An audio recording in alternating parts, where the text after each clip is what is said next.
Mic check, mic check. Checking the microphone. Checking all microphones.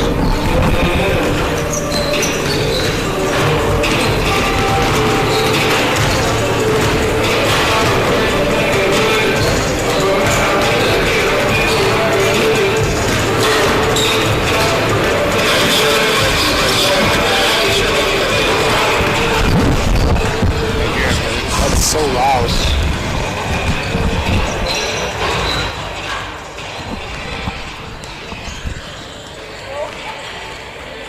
Mic check here.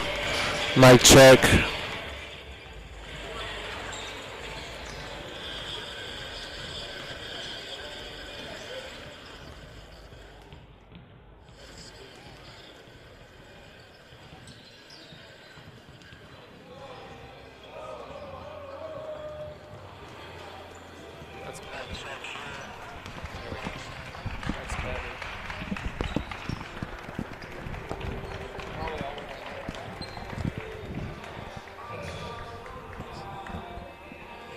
And mic check, 1, 2, mic check. Mic check, mic check. Check, 1, 2. That's that. Check, check.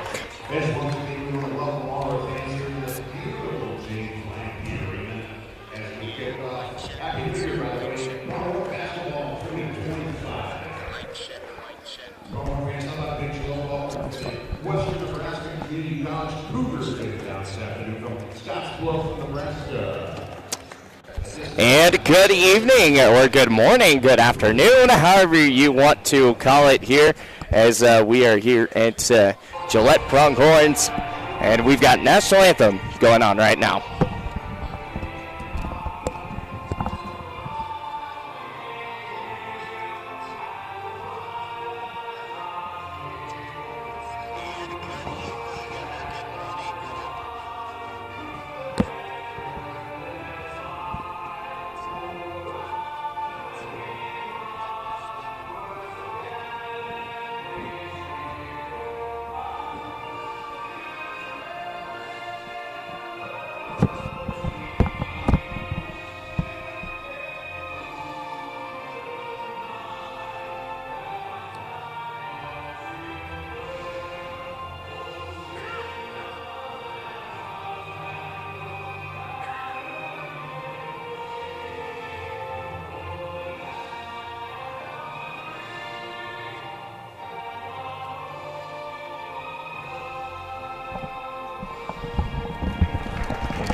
Turn that down just a little bit. There we go. Check 1, 2, 1, 2. Down one more. The master volume. That's why. Okay. Check 1, 2. How does that sound? Better? Sounds good, yeah.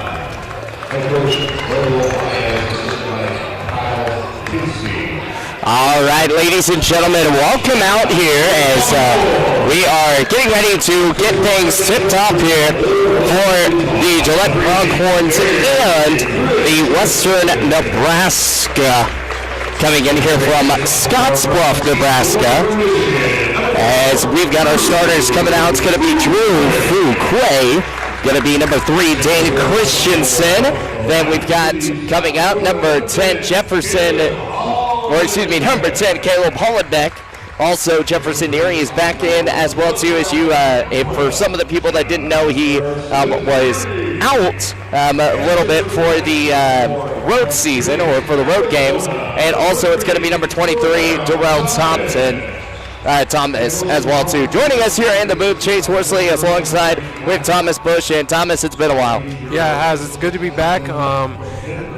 Gillette College, they're 16-1 coming into this game, and they're rolling. I mean, I know they dropped a game on the road, but that'll happen against Dawson Community. It was a good team there, but I'm excited to see this one. This is a rematch. Gillette won down at their place 102 to 91 earlier in the season, so Western Nebraska is going to come into this game with a lot of energy and just ready to get their get back.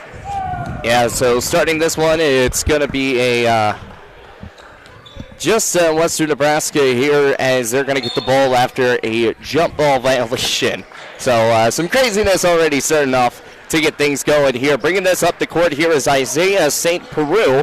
He's a big guy. Out over to the far right side, pushing in, and ball's going to be tipped away. Thomas has got the ball.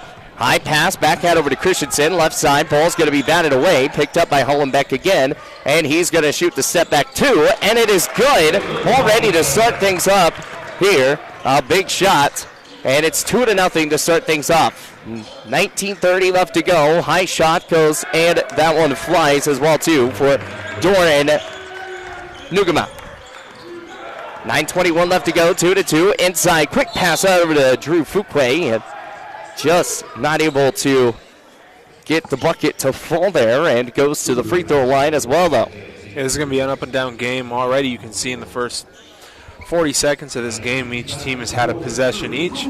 So they're both trying to get out and run and score a lot of points as much as possible. Trying to score as many points as they can. Is trying to turn down just a mic just a little bit. 2-2, 19-18 left to go. Drew Fuquay's first shot was no good. Here's the second, and that one goes perfect. So that's how things go. 19-17 left to go. It is 3-2 the score here as Western Nebraska bringing this one up the court here. Out over to Reese Randolph. Randolph to the far side. Out over to Maker. Maker's tall. Up to the baseline. Double teamed. Gets the ball off, but not able to come down with the shot. Here's Caleb Hollenbeck. Drives and cannot make the easy right-handed layup, so it's still 3-2. Here comes Western Nebraska. Spin moves around, and that is good for Reese Randolph. Yeah, Reese Randolph is a smaller guard, but he's big and he's stocky, so he's going to be able to finish around the rim pretty well. So Reese comes up with his first 2 points of the day. Jefferson Neary to the far side. Out to that baseline. Back inside to Hollenbeck. Quick pass. Its assist goes to Jefferson Neary with Caleb Hollenbeck. He's now got 4 points to start this one. Here's Peru. High pass back up, or low pass to Maker as we set things up here with Peru. Peru step back, drive, goes and misses. Ball almost gets knocked in by Dane Christensen, but it's picked up here by the Pronghorns. Darrell Thomas, a one-on-one break, goes up. And he gets that one. He does that jump stop real fast. Lost the ball, but he still came down with the shot. Three-pointer flies, and that is good here by Kellen Harris. And it's a 7-7 game here with 17:49 left to go here in the first. Pronghorns tied up here. As here's Fuquay. Top shot. That missed. Picked up by Christensen, and going to be knocked away fast by Kellen Harris, but they're going to say it last touched off Christensen and goes out. Gillette has the size in this game, so I'd like to see them get the ball inside more.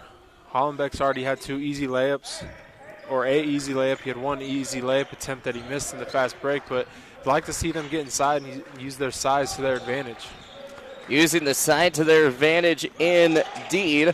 But to the far side, out over to Peru. Peru moves over to Maker. Ball is going to be right back to where we go. Trying to get the ball back inside. Now going to pass out for a three-pointer. That one no good. Drew Fuquay off the rebound again.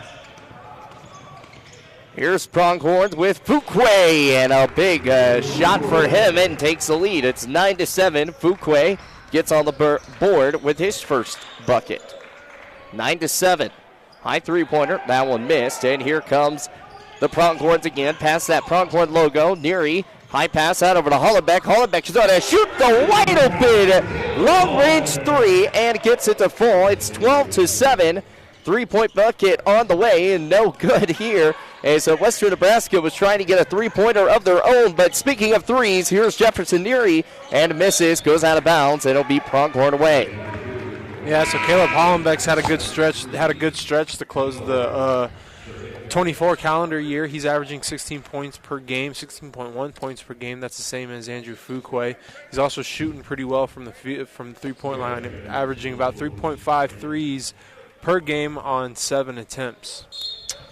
Caleb Hollenbeck, 16.1 points per game. He's already got a few so far. Drew Fuquay with another big shot there, and he's got 4 on the board for him. It's 14-7. It's a 7-point game here as the Pronghorns lead by 7 to Western Nebraska's Maker. Goes inside, double-teamed fast, and a good defense possession here by the Pronghorns once more. Inside, shot clock goes down to 10 seconds. 10 seconds to Maker, shoots and misses. Jefferson Neary off the rebound. Good defensive possession here by the Pronghorns once more. Yeah, it's another good defensive possession. Good shot there in transition by Thomas, even though it was a long miss. Yeah, Thomas off the hash, just can't buy the bucket. Here's Maker, wide open look, goes and fouled, but cannot make the 2 points to put it at an and 1 position. The thing is with Western Nebraska is you got to get back. They're looking to run every possession, and they want to get up and down the court as quickly as possible. So Gillette College, it's going to be a challenge for them, and I'm sure that was number 1 on the scouting report is getting back in transition defense. So we're going to get our first timeout of the game. 15:48 left to go here in the first as we will take a timeout. We'll be right back here with more of our Gillette Pronghorn basketball.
And welcome back, Gillette Pronghorn fans, as we are back here with Chase Horsley alongside with Thomas Bush. It's 15:48 left to go here in the first, and we've got some shots here by Maker coming up and shooting here. You know, Thomas, we've talked about, we didn't get much of a pregame show as we were kind of dealing with some technical difficulties coming back off of a break. So, that kind of just happens. But one thing that we want to talk about this Pronghorn squad, they didn't lose on the road at all. They're 17-1 on the season, trying to make it 18-1, having a really good year under Neary. But what is one of the key points that you've seen so far just from this first half of basketball? They haven't really missed a beat, It looked like they had a little bit of a rough time in warm-ups, but they haven't missed a beat on the court, and they're attacking like they should. A couple shots aren't falling. But I like how we've looked. Sometimes this first 5 minutes is huge because you could be rusty or you could be right back into it, and it looks like we're right back into it. Yeah, being right back into it is big, especially because when you come off of a long break, you have to figure out a way to keep that momentum going that you had right there before. You have a nice 16-game winning streak. You had about an 11-game winning streak throughout the things, and it's just you got to figure out ways to keep things going. Yeah, you just got to find a way to win, and the fact that they really have lost just one game and it's on the road, that says a lot about this team. That in any environment they're able to win a basketball game. Yeah, and it was a super close game as well too. And against a team that good defense by Jefferson has been holding Pronghorns by a lot of points, and a big block there by Maker right there at the end. But the Pronghorns will get the ball back here over to Hollenbeck. Hollenbeck pass out over to Thomas. Thomas inside the paint, loses the ball. Pick back up here. Jump ball is going to be called quickly.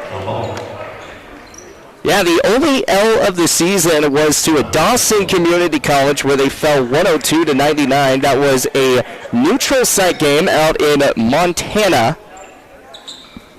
Dawson came out here and they fell 113 to 101 the last time they were here, so they kind of already knew how the Pronghorns played. As Fuquay comes in with a dunk that misses, and Jefferson Neary off the rebound over to Christensen. Thomas for three, misses. Here's Western Nebraska bringing this up. Fuquay is going to get called with a reach. Syed and Javon Nesbitt going to check into the game. What do we got for Javon? 13.3 points per game, 16.5% from the field. He's averaging 6.1 rebounds per game, about just shy of 4 assists. He's really good. He can do a lot of things. I just love the fact that how well of an energy guy he is. He's always running the court, and he tries to get his buckets the easy way.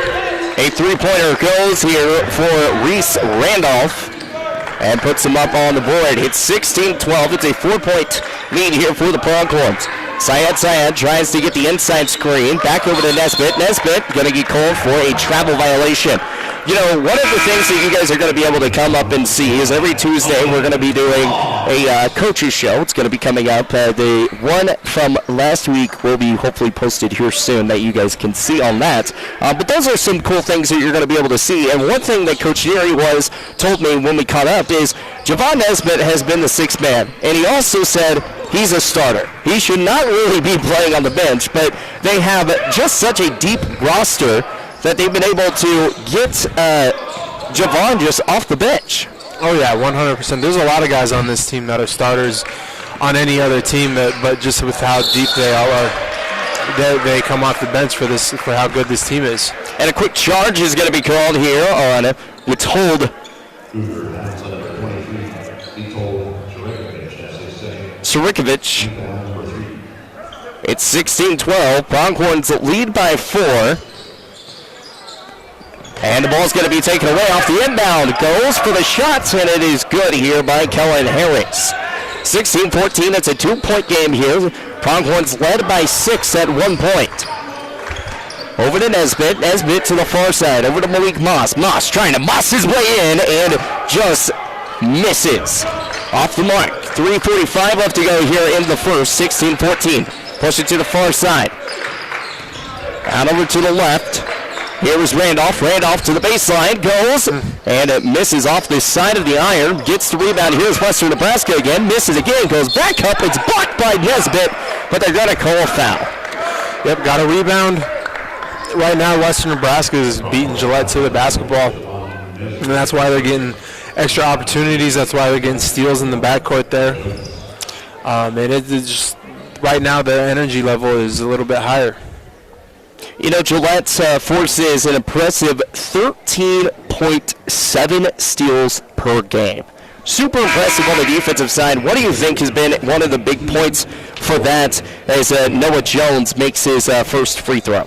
It's just a product of their style of play. They play so fast and they speed other teams up that other teams aren't maybe as used to it, so they're going to turn the ball over a little bit more, and that's something that Gillette does really well, is just speeding the game up for other teams and making other teams uncomfortable with having to play faster. It's 16-16 after both shots from Noah Jones was good. Syed to the far side, over to Holland, back to the right. Christensen driving the baseline, and it's going to say the sideline call touched the sideline, so it's another turnover here for the Pronghorns. They don't turn over the ball as much as you possibly think with how things going, but at the very beginning of the year, had some issues, but now you're getting back into motion after a couple weeks off.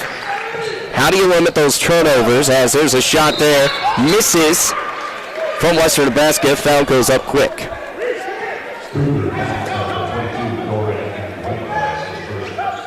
13:06 left to go here on the first. Malik Moss going to be inbounding it at the baseline. Only one game today here at the 4 o'clock marker for Western Nebraska and the Pronghorns. The girls had their game against Western Nebraska on Thursday. They won that one 78-71, getting back on the winning track, which was huge.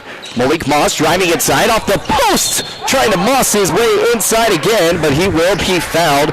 Foul is going to be called quickly here on Doran. Actually, I think they're going to call it on Noah Jones. He attacks. He'll attack the rim with anger. He tries to ruin people's lives at the basketball rim. Yes, he does. We saw numerous of times where before with like the Holiday Inn Express Classic and a couple other tournaments that we've had here with the Cyclone Drilling Classic, he dunked over some people, and I thought one of them he was actually going to jump over the guy. Yeah, he's one of those guys that can get up, and I envy him.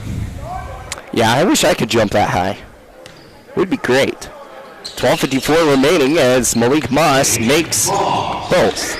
18-16 now. It's a 2-point Pronghorn lead. Out over to Noah Jones. Jones to his right side. Going to be brought up with Isaiah St. Peru. Over to Kellen Harris.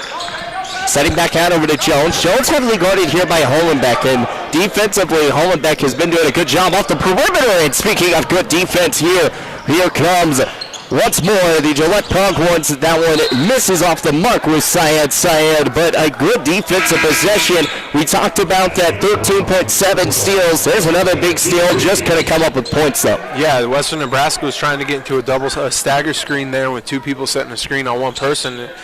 And Gillette did a good job guarding it. They did the right action. They shut down the first curl, and then just the reversal. Syed just playing up in the line, and that's a good job by him. Isaiah St. Peru is going to bring this one up here, guarded by Malik Moss. 18-16. It's a 2-point lead here for the Pronghorns.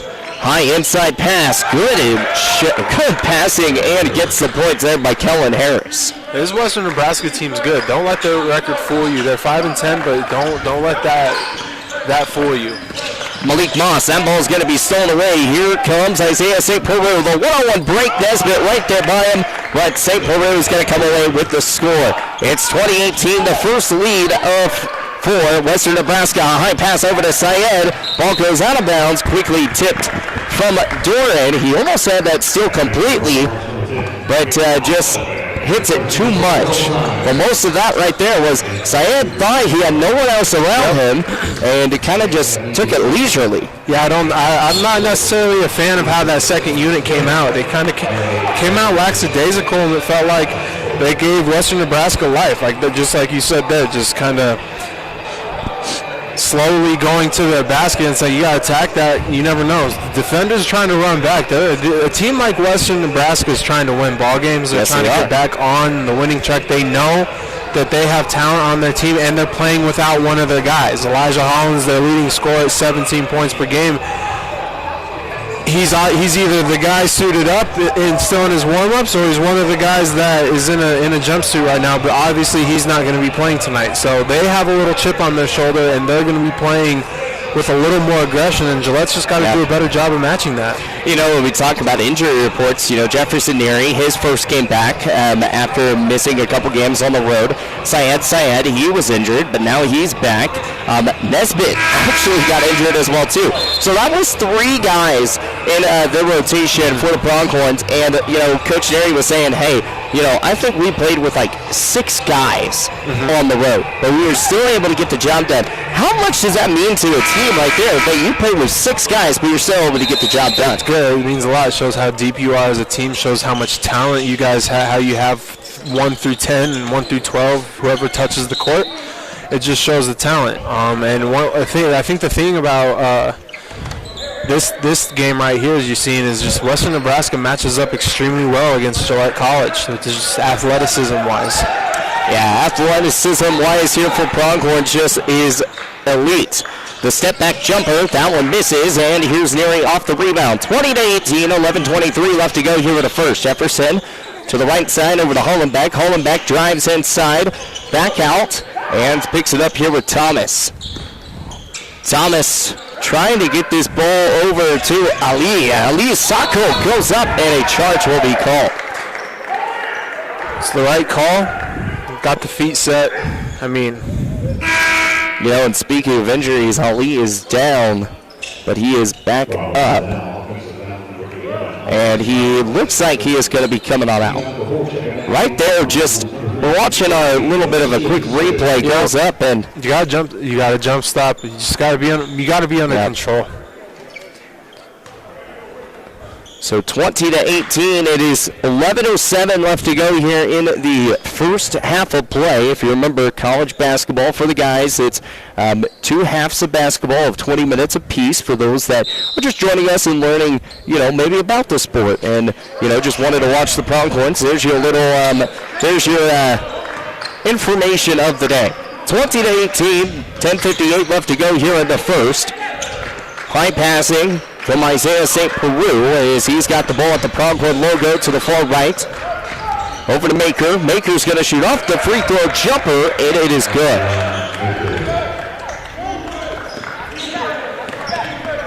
So the free throw jumper goes.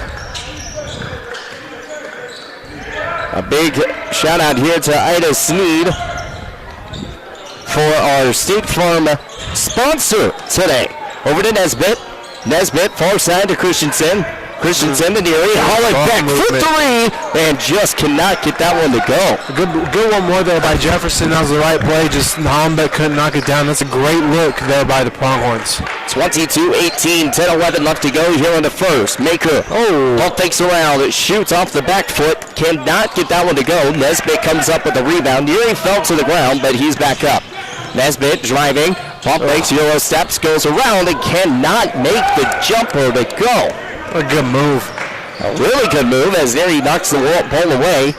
And driving quick, here's Christensen. He's going to knock the ball away from Caleb Swisher. And Christensen over to Hollenbeck. Hollenbeck wide open for three. Let the Pronghorn fall, and it cannot fall. 22-18. Shot selection has been good.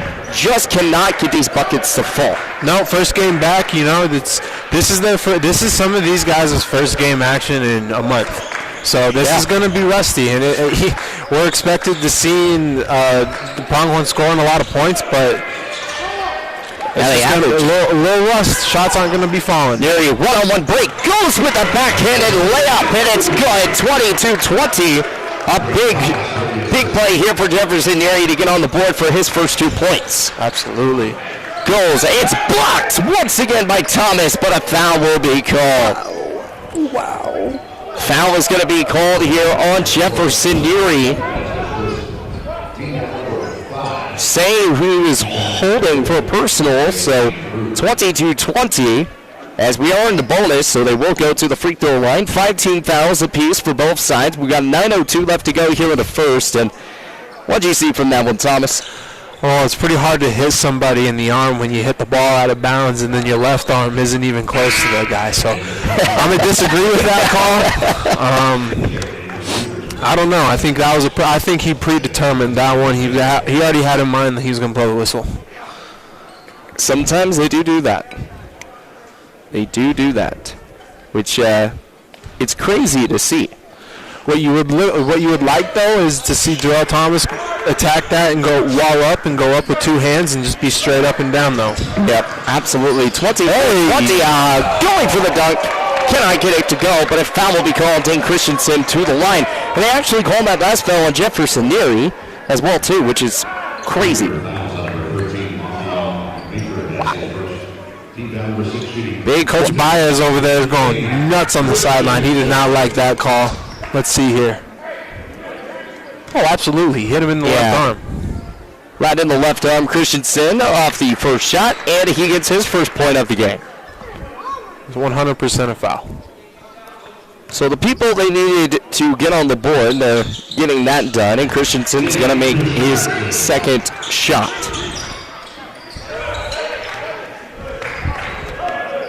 24-22, 8:49 left to go here in the first. As Isaiah St. Peru over to Doran. Doran moves around Nesbitt, goes up for the shot, and foul will be called quickly. It's going to be on Darrell Thomas. This game's going to be a dogfight to the end. We're in store for a close game here. Western Nebraska is going to. This is, like I said, this is a talented team. These guys have good players. Reese Randolph had a 38-point game earlier this season in this gym against Little Bighorn. I mean, these guys have capable scorers all around them, and it's just a matter of if they can buy in as a team and just keep playing like this. Yeah, trying to make sure that they can figure out ways. They have to figure out a way to keep the defensive pressure up here without trying to force so many fouls. 6 fouls on either side so far. Over to Hollenbeck, Neary, back to Hollenbeck. Mismatch from Hollenbeck and Maker. Back out over to Neary. Neary drives the baseline, and he's going to throw a high pass out over to Moss. Moss driving inside, jumps over a man, and it's a big slam of jammer for Malik Moss. 25-24. Just like we were talking about earlier. But that's the thing. You got to get back on defense. It's going to be an up-and-down game. Maker makes that shot out over to Christensen. Christensen goes up with a one-handed layup on the right-hand side, and it is good. 27-26. We're watching that replay of Malik Moss just mossing over anything as he may get the new Randy Moss title for that. Yeah, that kid can jump. Out to the right side. Ball's going to be picked back up. Here's Hollenbeck. He's got it at the timeline. Far side to the left. Left to the right.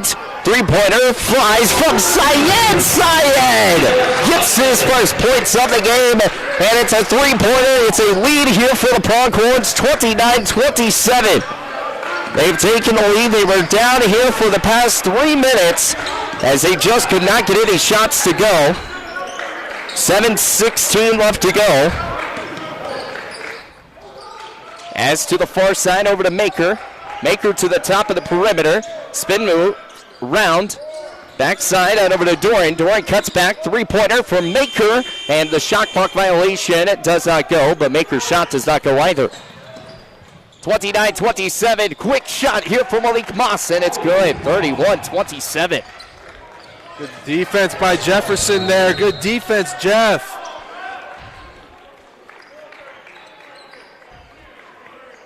There you go. That's a great run there by Gillette College.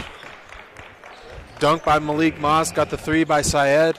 Layup there in transition, and then Jefferson Neary gives up his body, dives on the floor, and just like that, 4-point lead with the possession and a lot of momentum going your way now. 31-27, 6:49 left to go, and I want to give a shout-out real fast over to one of my buddy broadcasters back in Oklahoma who's turned into the broadcast, Grant Merrill. He's awesome, man. He taught me a lot of different things throughout all the years of my football broadcasting, and right now for the Medford Invitational basketball tournament, I got to be the voice of that for a while, and he gave me the opportunity for that, so huge thank you to him, and thank you so much for tuning in as well, too. Ida Snead, also a great sponsor here with our Gillette Pronghorns, and this is today's game sponsor. Again, if you need all insurance agents, if you need any insurance based on like your home, auto, anything, contact Ida Snead with State Farm. You know, also White's Frontier Motors as well, too. Great sponsors. Cyclone Drilling, who has already covered one of our tournaments this year as well, too. And Holiday Inn. I mean, great sponsors for us, allowing us to have that sponsorship. So teams like Western Nebraska, Eastern Wyoming, teams like that have a place to stay when they come in to town. 31-27, 6:49 left to go here in the first. Back here with Chase Horsley, the horseman, alongside with Thomas Bush. Hollenbeck over to Neary. Neary off the inside, out to Malik Moss, and he is not going to get anywhere going, so Neary's got the ball here. Pronghorns going up. Two-pointer flies off the step back. No good from Neary. Neary back over to Christensen at the James Ladke Arena area. Over to Moss. Moss off the post, and Malik Moss. Malik Moss has scored 6 unanswered points here in the past 2 minutes. He's playing good on-ball defense as well. Malik Moss has been kind of a spark here the last couple minutes. 33-27, and a quick foul is going to be called here, too. It's going to be on Jefferson Neary. That's another big one. That's 2 fouls for him. And that's the other thing that we talk about is Gillette, when it comes to foul situations, unfortunately, they have been in foul trouble quite a bit because of the intensity of how much they play. Yeah, it's just a product of, it's a product of the beast and the environment that they're in. They play quick, aggressive, and with their depth, having 4 guys that easily can come off the bench and play really good minutes for you, you're okay with that. Reese Randolph is going to make his first, and 33-28. We talked about steal margins. We haven't talked about rebounding categories. because the Pronghorns are a pretty big rebounding team as well. If you can name a category, they're probably top in the league of that category. Yep.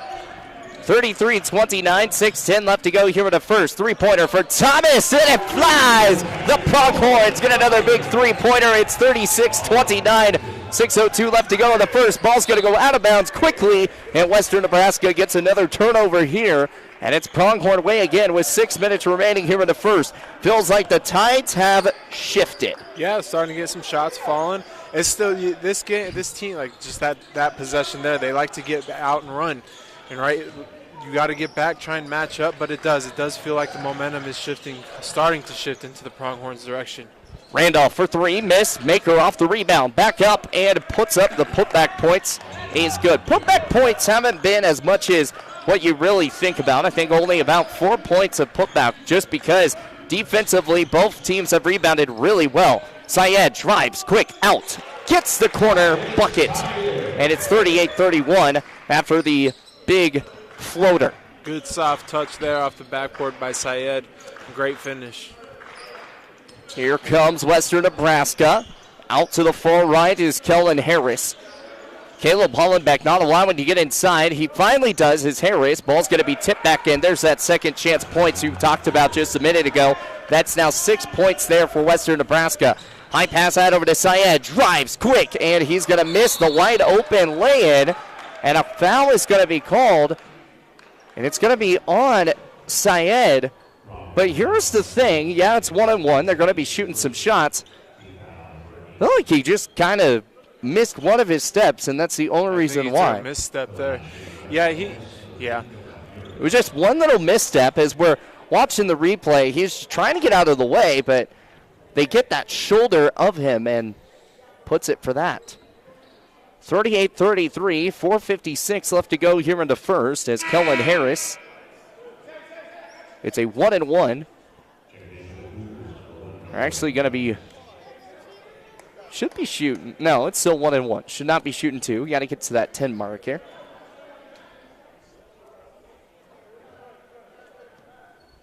Rules change all the time. Yeah. Especially on these 1-on-1 things. And rules are different every level. Absolutely. Harris gets the shot, hits the front of the iron, and it rolls in. 38-34. It's a 4-point ball game here as Western Nebraska down by 4. Talk about a 5-10 team. Pronghorns, 1 loss on the season. Second shot is good. And they're a dangerous 5-10 team. Erie talked about it as well, too, as you've said, just because of all the good shooters that they have. Again, a big guy that's out today, Elijah Hollins. Three-pointer from Syed, and it is good. Yeah, you just get wild. You can look at this team, and honestly, just looking at this team and seeing that they're 5-10 is quite shocking because to me they passed the eye test of being a solid team. Shot goes up, and a blocked foul was going to be called here on Christensen. 41-35, 4:37 left to go here in the first. Star performers so far, just in the first half. We go with probably Syed and possibly Thomas. Yeah, I'd say I give it to Malik Moss right now, honestly. I think. And Moss, yes. I truly think he came in and turned the tide. That dunk was huge. It was a big, kind of got the juice in the gym. There's quite a few people in here, honestly, for how poor the weather is outside, but it got some juice in the gym and it got some juice in the guys. And granted, it's a 4-point game, but it just felt like it gave them a little more energy. 41-37 after the free throws were made. Malik Moss out to the tie line, brings this one up. Yeah, you talked about snowy weather. Hollenbeck says, snowy weather don't bother me, as he makes another big shot there. 43-37 for Caleb Hollenbeck. Malik Moss gets the screened over by Maker, but here we go with Randolph out over to Jones. Jones shoots a three, bounces off the backboard. No good. Moss wide open. The touchdown to Heave with the throw. High pass, and the shot goes good. What a shot, Malik Moss. He does the lay-in, but when I'm talking about a lay-in, he does the, what do you call it, the over-the-back lay-in, side roll lay-in. Yeah, a little side lay. Put some English on the ball. Nice soft touch off the glass. Malik Moss is a good finisher. He's a drive first type player. He wants to attack the rim. So his ability to finish around bigger guys is next to none. It's probably the best on the team, just for how little he is and how often he has to finish around bigger guys. But, yeah, it's just a good touch, good finish there. Great outlet pass by Christensen off the rebound to just get it there and give him a chance to lay it up. Yeah, giving him a chance to do what he needs to do. And, you know, one of the other keys right now here is the Pronghorns have went away from that three-point just unless it's wide open. Yeah, they're attacking the rim. Like I said earlier in the game, they have the size advantage, in my opinion. Some of these guys may seem taller, but we have the size/weight advantage, it looks like, on a majority of these players on the court. So it's just take it to the rim. Use that advantage to you. Yeah, you can get an open threes, but work it inside out first. Malik Moss makes the and one. It is 46-37. Randolph to the right side. Over to Doran. Doran back to the top. Over to Randolph. Pump fakes around. Drives to inside to the paint. Back out to Doran. Doran to the left side corner. Spin move, drives, and it can't get anything to go. Good defense by Thomas, but the ball is going to be touched off the sideline by Thomas. Or he's going to be off the baseline, and that's where things go. And I believe a timeout's going to be called here from Western Nebraska. Media timeout. Media timeout. There we go. Yeah, I forget. You know, it's college basketball. You get media timeouts. You know, it's been a minute. What, 2? How long has it been for us to call a game? Month. It's been about a month. Month and a half, something like that. So 46-37, 3:41 left to go. You know, I've been broadcasting a lot of high school basketball, and we don't have media timeouts for that. We have coaching call timeouts. And for Thunder Basin, they actually didn't call a timeout all the way up until pretty much till the very end of the game.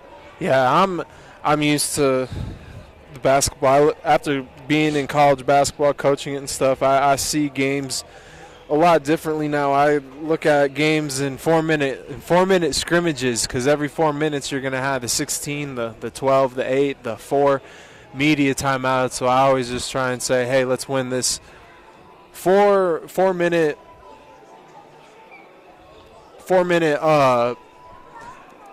scrimmage, because you got 4 of them in a half, 8 of them in a game, and how many, if you can win all 8, granted you can win a lot of them just by a point or so, then you're looking at yourself sitting pretty good in the ball game. But you can't lose them by a lot. That's the thing. Yeah.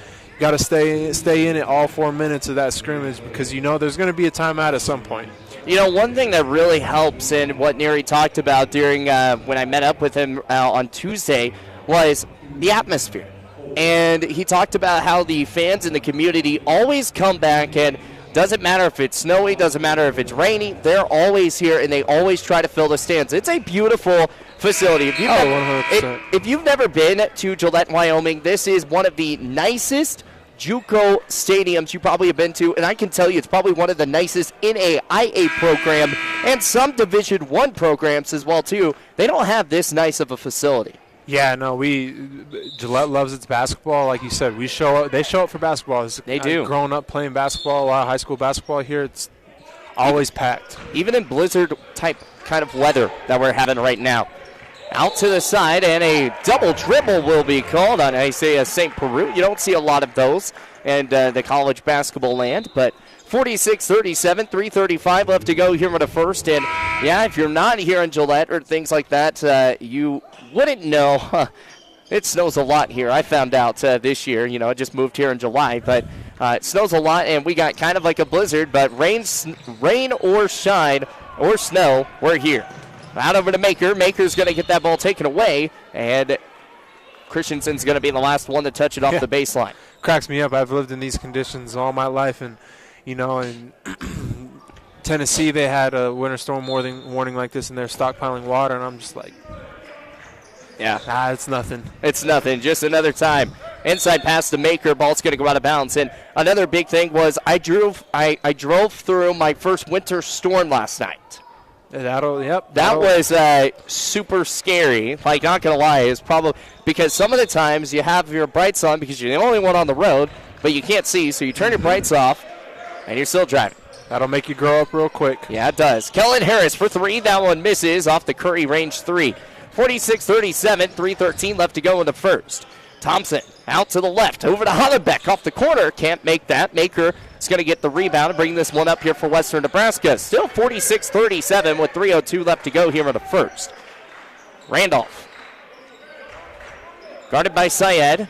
Randolph drives inside, goes and misses off the try for the lay-in. Malik Moss, he's going to go with the slam-a-jamma, baby!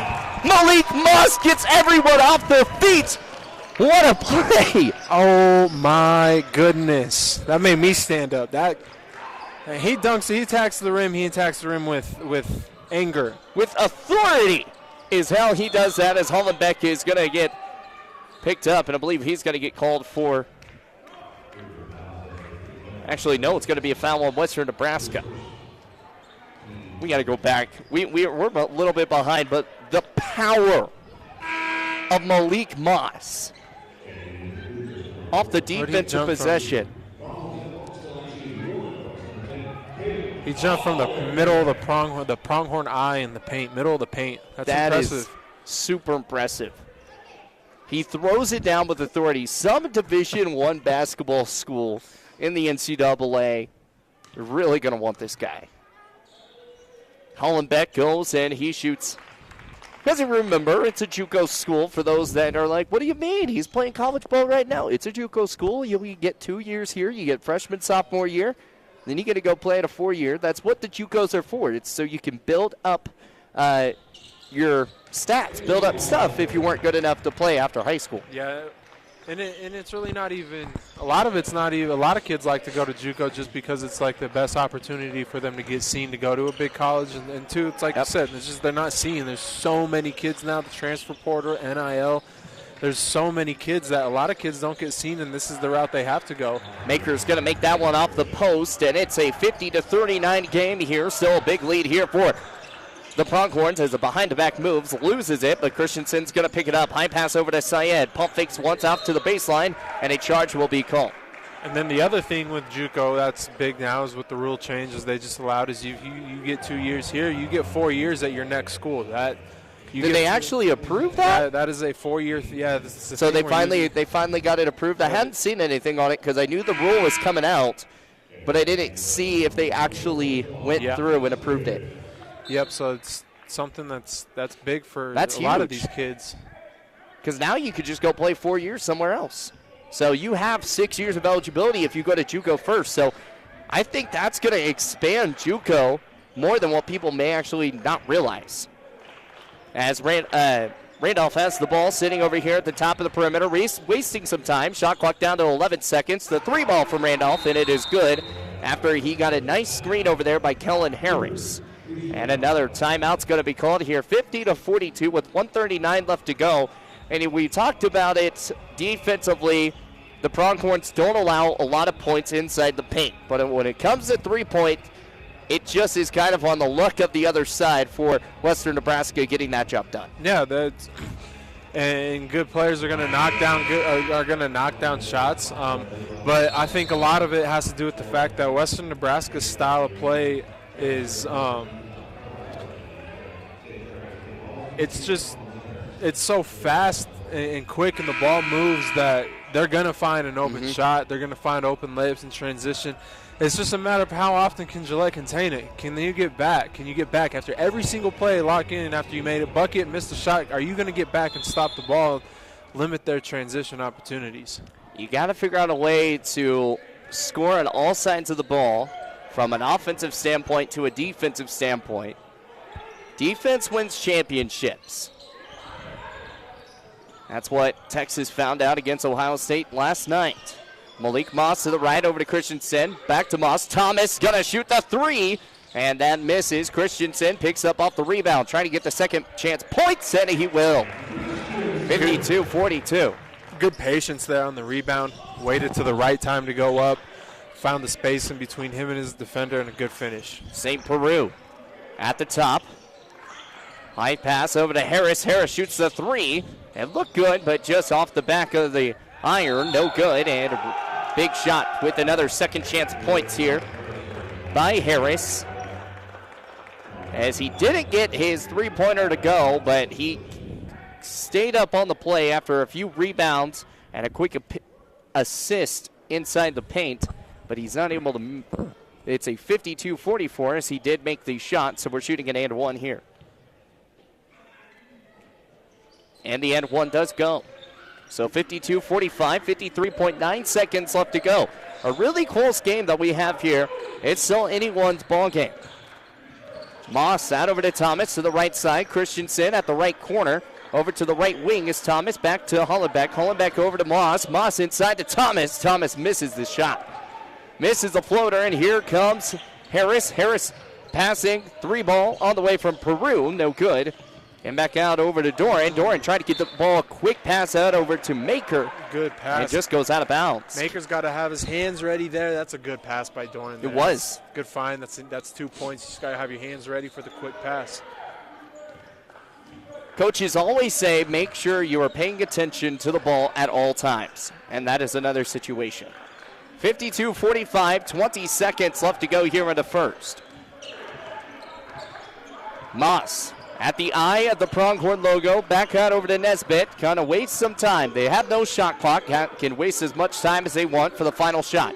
5 seconds, 4 seconds. Christensen, corner 3! Dane Christensen puts the nail in the coffin here in the first half, as it is a 55-45 game with a 10-point lead here for the Pronghorns. That's an outstanding final possession there against the zone, 2-3 zone. They held the ball for a little bit, waited, got the ball in the middle, kicked it out. Wide open 3 by Christensen. A strong way to end the half with a 10-point lead. Definitely a strong way to end the half indeed for Dane Christensen and this Pronghorn squad as we have hit halftime. 55-45 here with our Holiday Inn Express Classic presented by our State Farm agency, Ida Snead.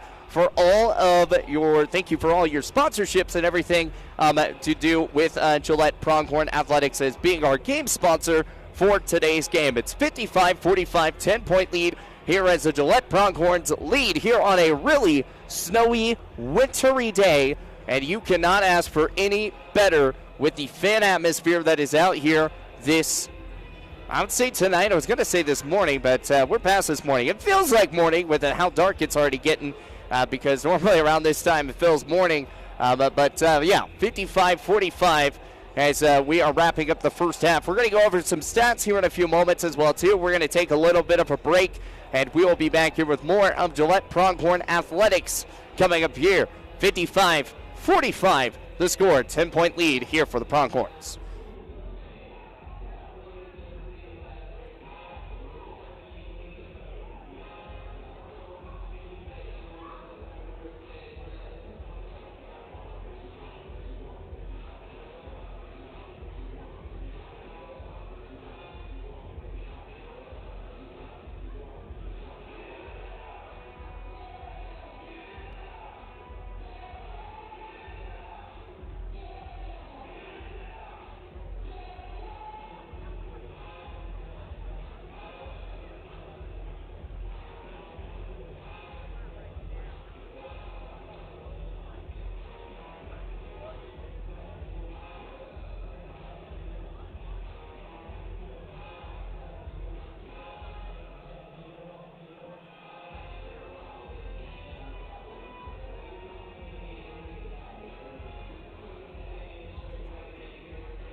And welcome back, Pronghorn faithful, as it is a 55-45 game with about 10 minutes until halftime is over. As one of the key guys that we talked about, Malik Moss, being one of the big guys. He has 13 points already, and he has just been everywhere on the ball, Thomas.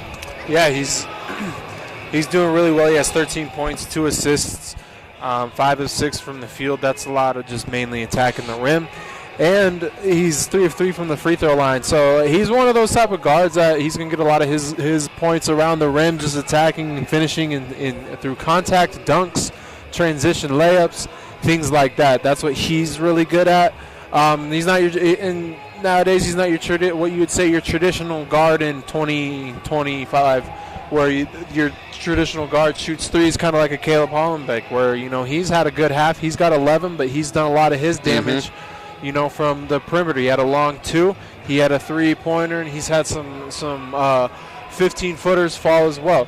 So the Gillette Pronghorns do a good job of just keeping the ball spread through everyone. Everyone has a decent amount of points. Everyone who's played has scored. The one that shocks me is Javon. 8 minutes, no points.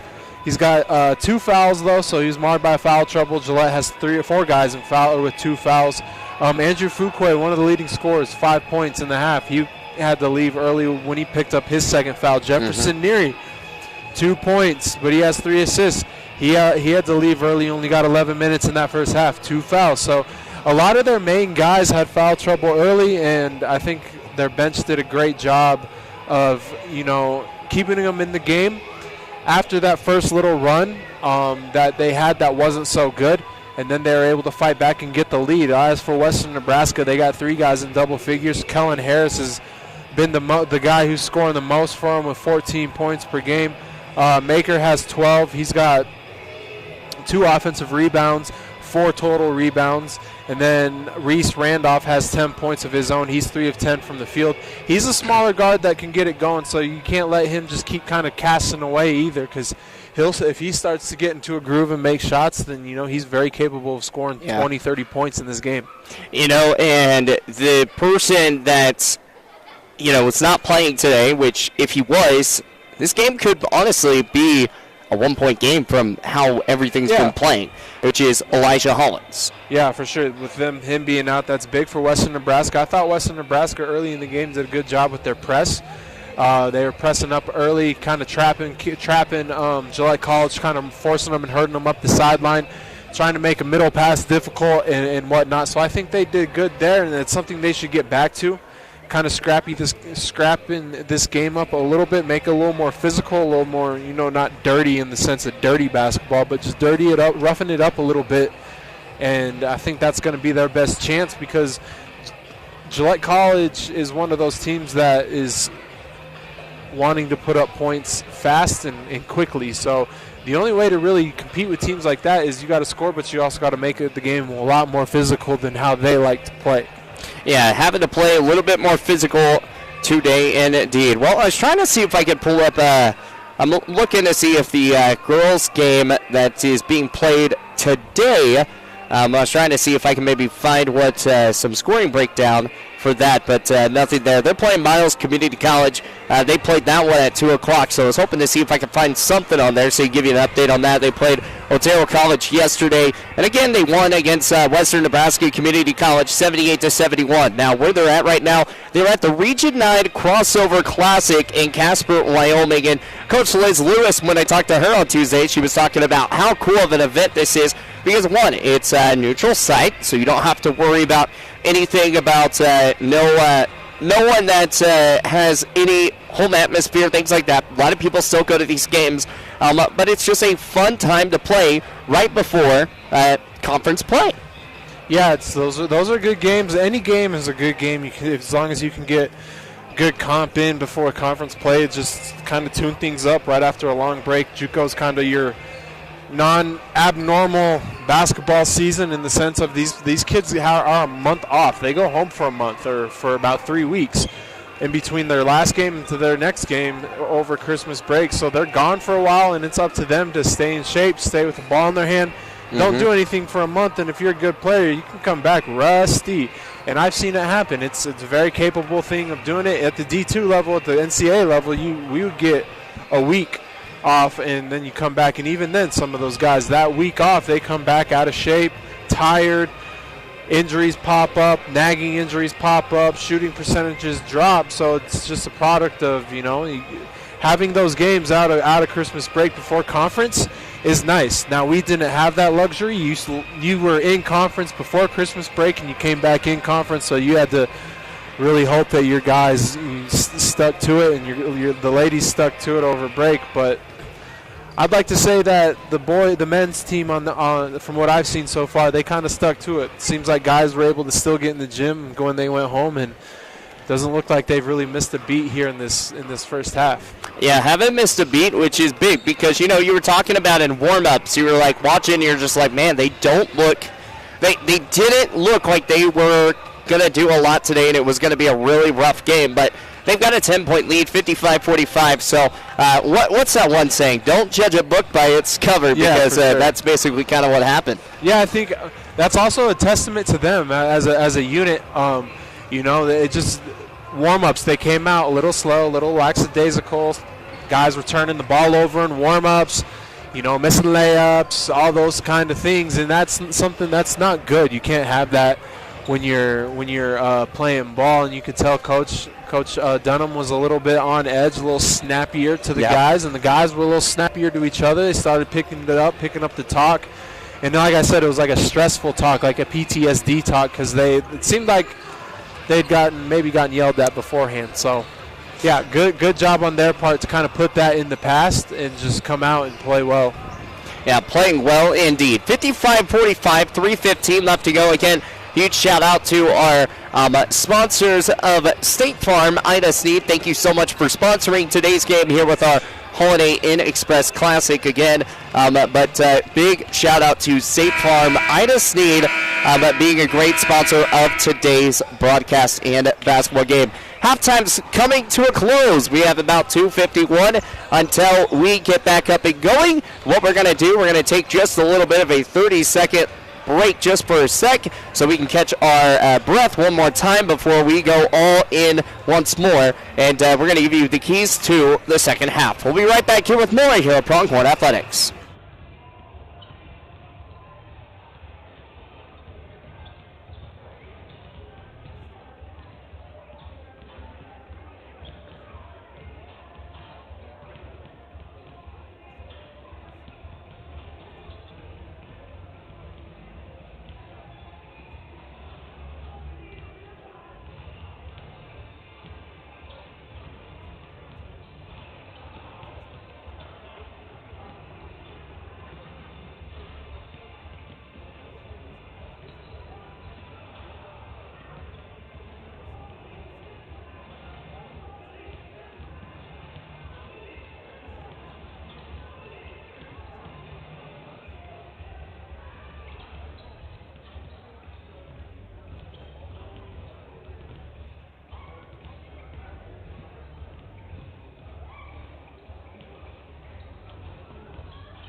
And welcome back.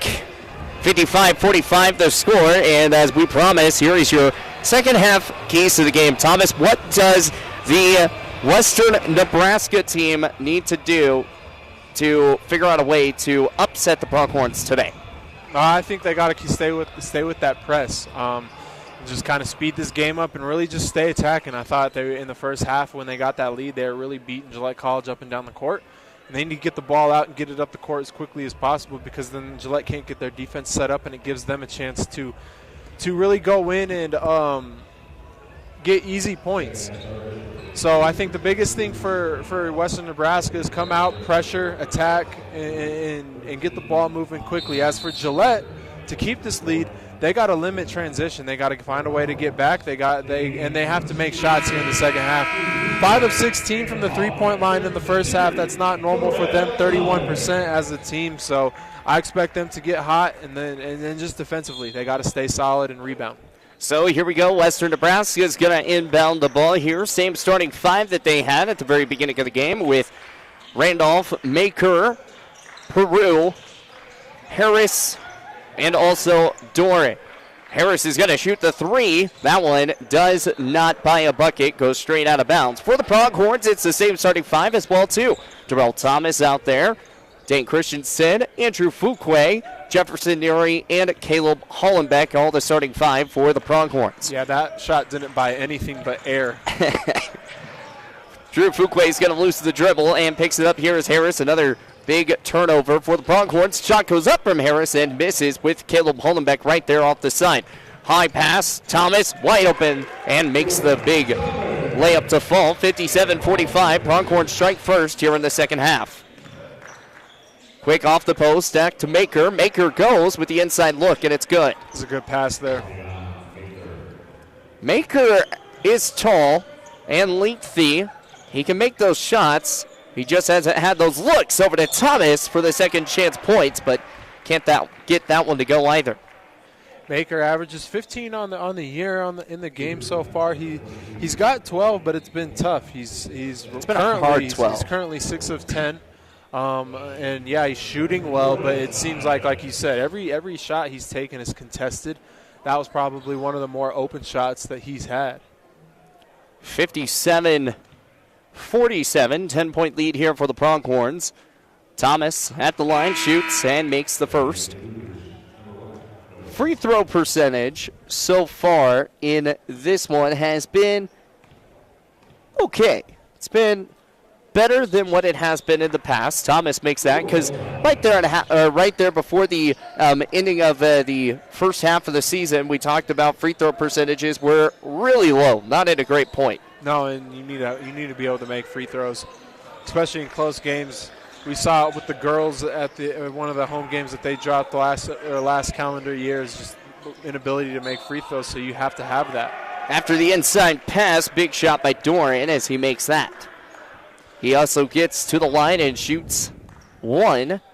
Foul is going to be on Dane Christensen. 59-49 has a chance to put this game down by 9. Pronghorn's largest lead today has been around that 10-point margin. Hasn't really been able to get past that one. Actually, close to the one more shot, which is 13, but it's been around that 10-point lead the whole entire time so far. As we have a stoppage of play here. Trying to figure out what's going on. I'm so confused. I have no idea I feel like we have these types of plays once every game. 59-49. We have a stoppage that just stops for no reason. And then we're back to play. Neary past the tie line over to Hollenbeck. Back to Neary. Over to Hollenbeck again at the top side perimeter at the arc. Jumps. Goes forward, out over to Thomas. Thomas to Christensen. Back out, inside to the Pronghorn inside. Over to Hollenbeck. Thomas wide open for 3. Just misses off the front of the iron. Christensen off the rebound. Back over to Fuquay. Fuquay to the right side corner. Heavily guarded. Ball's going to be poked away. Picked back up by Neary. Neary over to Thomas. Thomas off the baseline. And ball's on the ground again. And a foul will be called quickly. I think the wildest part about that interaction there was the other two officials were so confused, like, what's going on? And an update here for the women's Pronghorn. For the Lady Pronghorns, they won all 3 games. Fuquay goes up for the shot, and that is good off the second-hand chance point, 61-49. So congratulations to the Lady Pronghorns going 3-0 at in Casper. Pretty big. Yeah, good job on good weekend there for them. High pass from Thomas. Thomas tried to go up for the one-handed grab, but ball just flies out of bounds. Christensen was looking for the touchdown play, but no dice for that. I feel like he could have got. I feel like Darrell could have got that.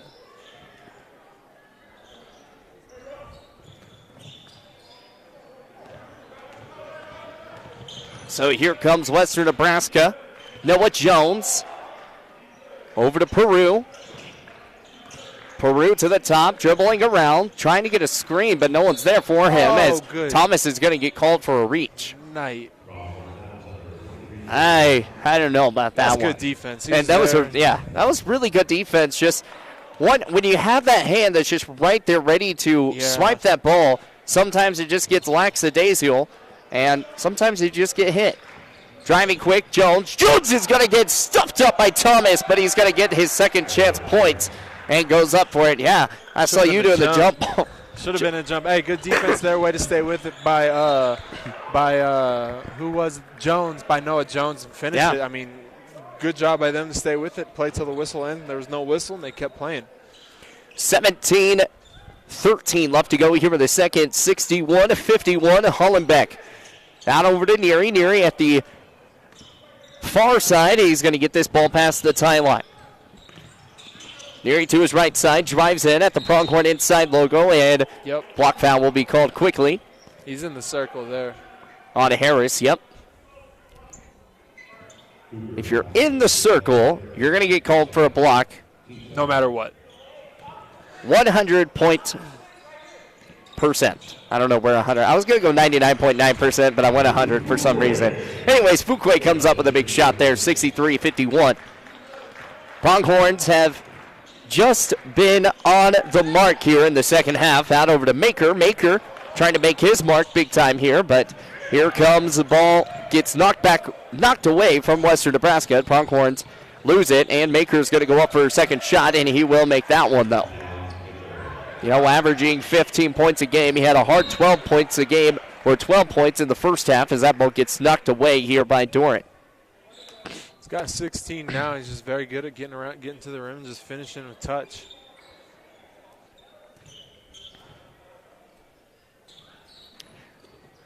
Hollenbeck out to Neary. Neary pump fakes around over to Hollenbeck. Hollenbeck! You can't go anywhere without Hollenbeck trying to pop up a three and makes it. 66-53. Ball's going to get knocked loose out to the baseline and out of bounds. Last touched off here by the Pronghorns, so it's Western Nebraska way still. For the Lady Pronghorns, here are your scores for those. Western Nebraska, big win, 78-71 that we talked about. Otero College was 68-54, and McCook, 83-56. Yeah, so those are quality wins, very, very good wins by the Lady Pronghorns. So big games there, 66-53. A foul's going to get called, and that puts them 13-5 on the season. Yep, it's a good job by them to come out and get on the right track to start this 2025 calendar year. Javon Nesbitt's going to check in here for Dane Christensen. Christensen's got 3 fouls, so he's going to be in foul trouble. He's probably not going to see him for a couple minutes. 66-53. Yeah, that's a big sit out right there. Randolph to his far side. Over to Maker. Pump fakes once. He's going to shoot a 15-footer.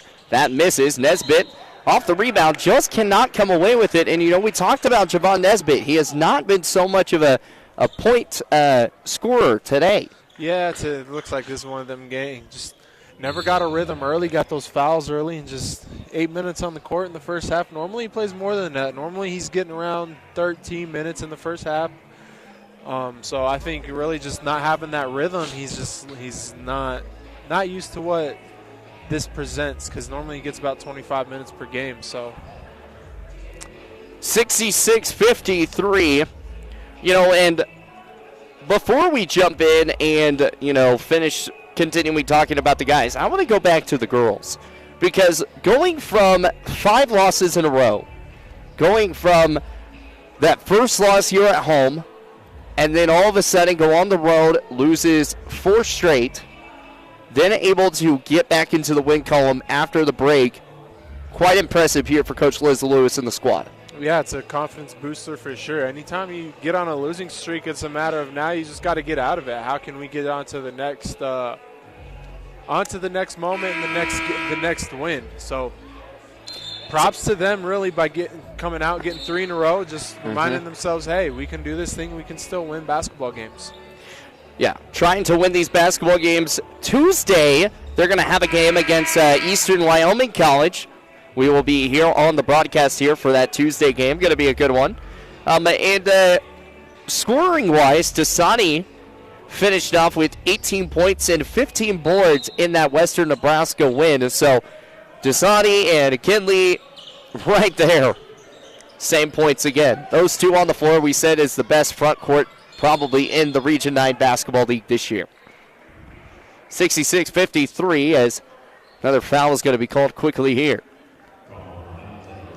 Going to be on Drew Fuquay. That's going to be his third foul, 66-53.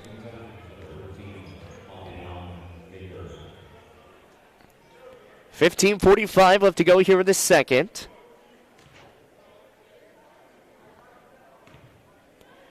Maker takes a dribble, shoots, and that is good. He's getting close to his 15-point marker. I believe that actually makes 15. So the 15 points per game for Maker continues. And now he's at 16. 66-55. So far, the Pronghorns have just been pretty solid in the offensive side today. Hollenbeck going to shoot a wide open three at the corner.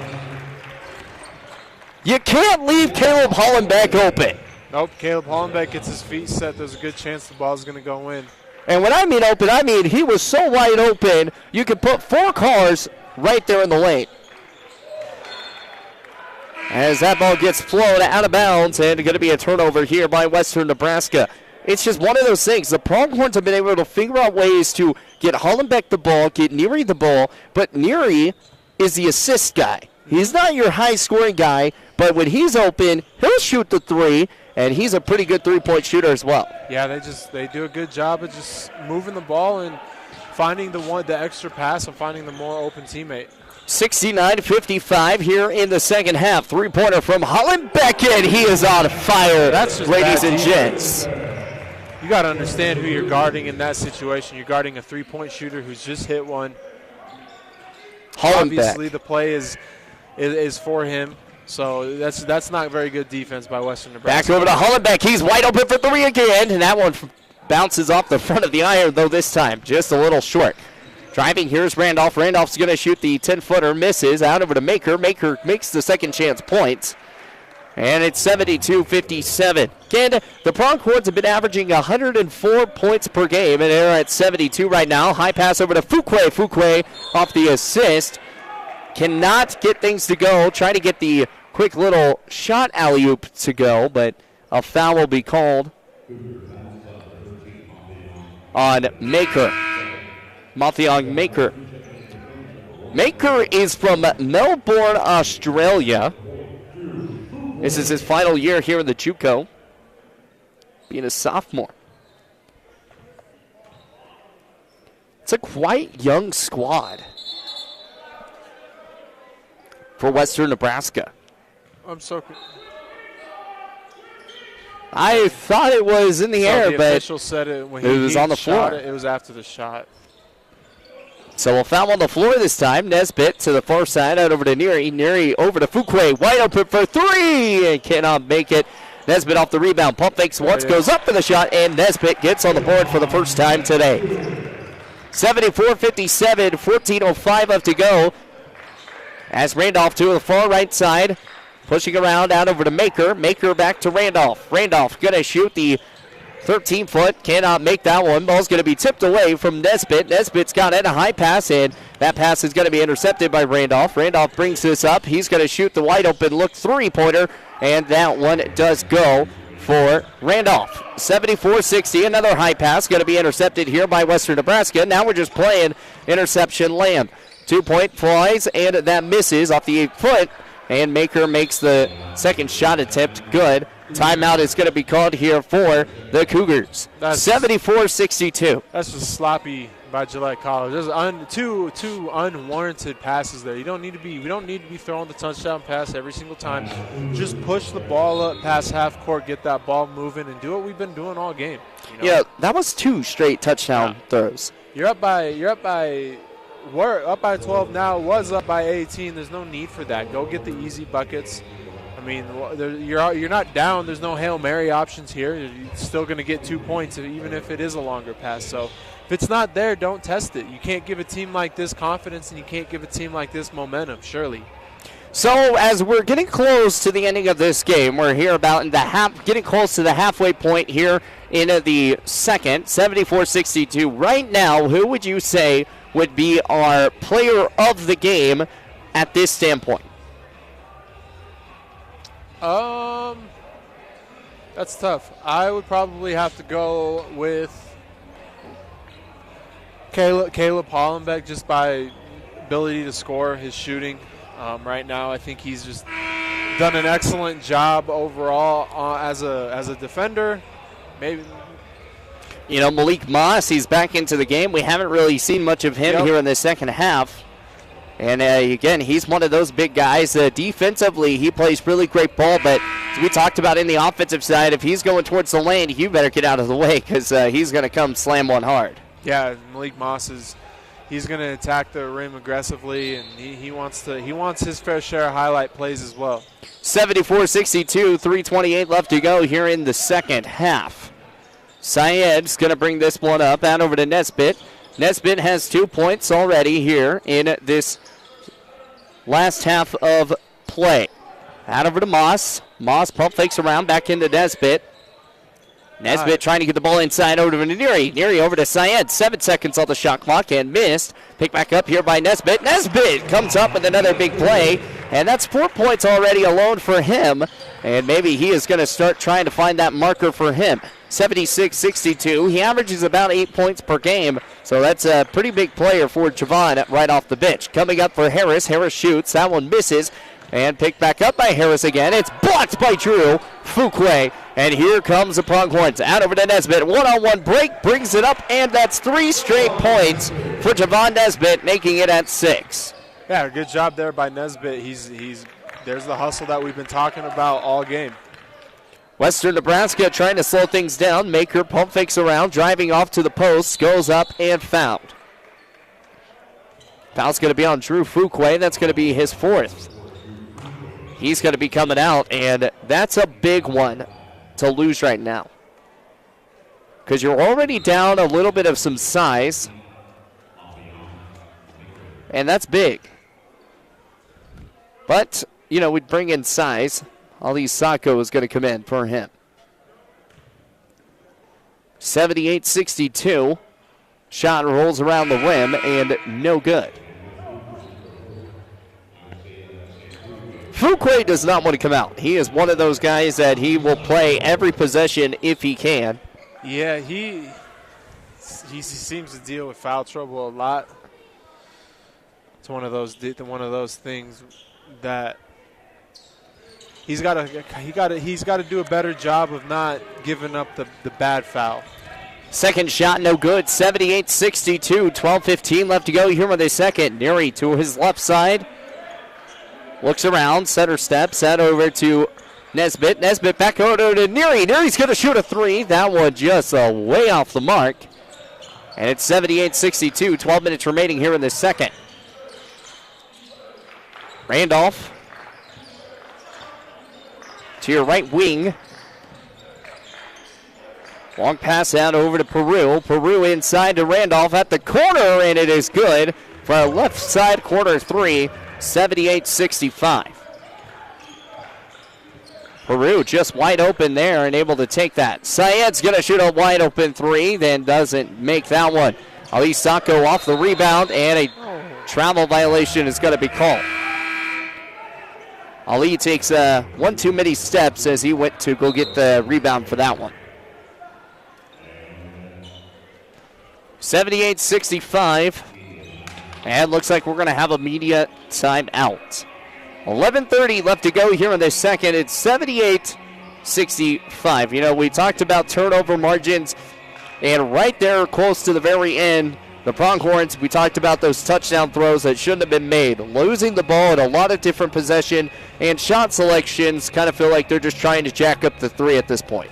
Yeah, I think, in my honest opinion, it just feels like, I think getting to watch this game more. There's a lot of rust built up here. It just doesn't seem like everyone's locked in right now into what's going on the court. Right. There's a lot of lapses. There's a lot of things going on right now that we didn't see in the first part of the season. And they're lucky that Western Nebraska isn't able to capitalize on it right now. They're lucky that they're down a player as well. I mean, this is a couple made shots away from being a whole different ball game just by what I'm seeing on the court. And it just feels like you said, that it's been sloppy the last half. Honestly, it's just been a little sloppy. Yeah, it has not been the basketball moves that you've been wanting. But 11:30 left to go here in the second. 78-65. Feels like not a lot of points have been put up here in the past 5 minutes. Yeah. Just got to find a way to get the ball to go through the hoop. Again, Pronghorns average 104 points per game. They sit about third in the nation for JUCO Division I basketball. That one misses. Picked up here by Western Nebraska, but it's going to be a jump ball. Should be Pronghorn way. 78-65, and, being one of the top scoring teams in the country in Division I basketball for JUCO, that's pretty big accomplishment to have. But as Coach Neary talks about it, he says, we pretty much make sure we have that done almost every year. Yeah, scoring the ball at a high pace is something that those are hard teams to prep for because they're going to score. It's just a matter of how many stops can you get. Prepping for teams like this, can you get stops? And Gillette College does a good job of just being able to score in bunches. Well, the shot clock was messed up, so they had to put it back at the 25-second. Out over to Neary. Neary out over to Sacco.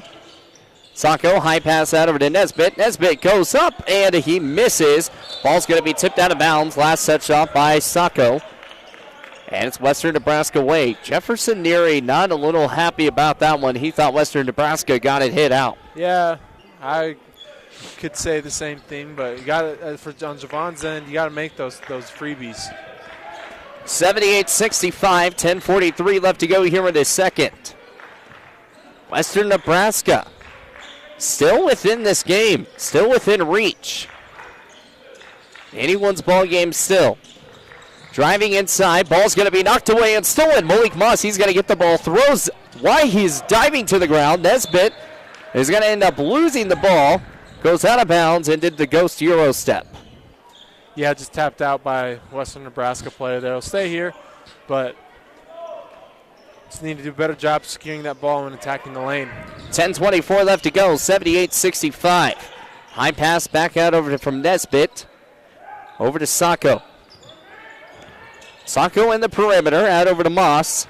Moss driving inside, goes around the rim, and it goes for a good shot. That's a good finish there. Good finish up and under with the right hand for the lefty. 80-65, big things here. High drive, out over to Hollenbeck, and a charge is going to be called. 80-65, 9:58 left to go here for the second.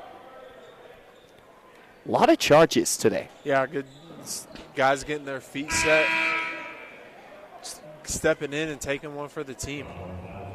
And you work on that a lot, as much as you can in practice, because you don't want to hit them so hard that they get a concussion and they're out. 80-65, 9:48 left to go here in the second. Driving is Randolph, and that ball is not going to make the mark, but will be a foul. I believe here on, actually it would be on Moss. Thought they were going to call it on Sacco. Sacco was right there in reach of it as well too. That's going to be his second. Randolph is going to make his first. As a referee for you, when those types of plays, when there's multiple people in the area, how do you normally get that call to go? You just got to take your time and make sure you see what you see and then be confident in what you see. It's not as hard as because you can tell who hits them. You just got to make sure that you find that person right away when all the bodies hit the floor and everything's good to go. Hollenbeck inside to Nesbitt. Three-pointer from Malik Moss, and no dice. 80-67. You know, I've always been kind of interested on how you guys end up really seeing, because a lot of times, you know, from the broadcast booth, it's kind of hard to tell unless you have, you know, video replay just because of, you know, the timing delay. Yeah. But it's kind of hard to tell on those stuff. Yeah, so a lot of you got to know you got your partner out there, and just you got your areas and what you're supposed to be watching, like the guy and where the ball's at. And honestly, when something's going to the rim, don't watch the ball. You just got to watch the bodies and got to watch the players and everything like that, because you'll know someone else will be around to help you out if the ball goes in the hoop and things like that. Harris having trouble with the ball. Got 5 seconds here on the shot clock. Over to Randolph, steps back out over to Doran, and they finally get a bucket to go, as they were able to find Doran right there off the post with 2 seconds remaining on the shot clock. Moss out over to Hollenbeck, back over to Nesbitt off the elbow. Elbow to Hollenbeck. Hollenbeck for 3 and misses, but a foul is called, and that is not the person you want to send to the line and shoots 3. Nope, that's a good bad foul there. You'd never want to send a good shooter to the free throw line, especially to shoot 3, because good chance he knocks all 3 in. 80-69, 8:44 left to go here in the second half, as the first one is good.